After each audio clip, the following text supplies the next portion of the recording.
આપ સૌને મારા નમસ્કાર।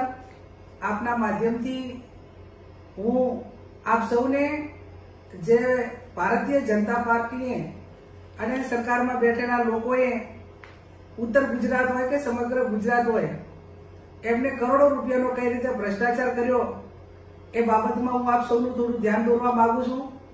પહેલા તો ભારતીય જનતા પાર્ટીનું નામ બદલીને ભારતીય ભ્રષ્ટાચાર પાર્ટી રાખ્યું હોત તો એ વર્તમાન સમયમાં હું માનું છું ત્યાં સુધી બંધ બેસતું આવે છે।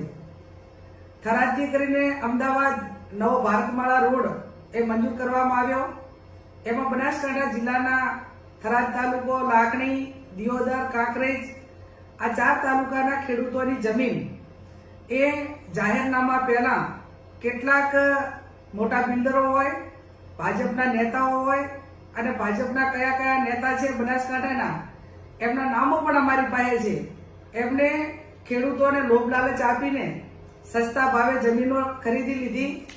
ખરીદ્યા પછી જે એનું નોટિફિકેશન કહે, જાહેરનામું કહેવાય, એ પણ ક્યાંક ને ક્યાંક અધિકારીઓ એમની સાથે ભળેલા હોવાથી પહેલું જાહેરનામું રદ કર્યું, વારંવાર જાહેરનામા રદ કર્યા અને એમને પૂરેપૂરું બિનખેતી કરવા માટેનો મોકો આપ્યો।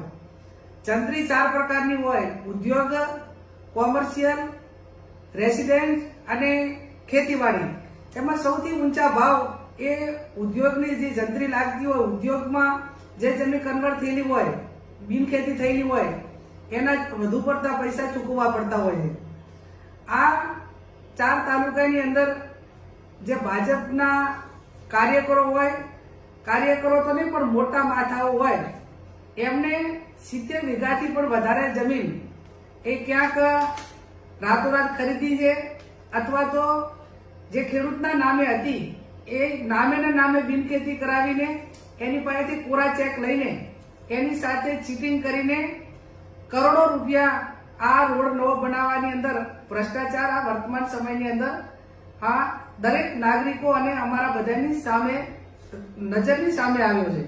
આ બાબતમાં ખેડૂતોએ અમારું ધ્યાન દોરતા એને વિગતથી ઊંડાણમાં ઉતરીને અમે તપાસ કરી તો એની અંદર 1500 થી વધારે વીઘા જમીન એ ખેડૂતોની કપાય છે।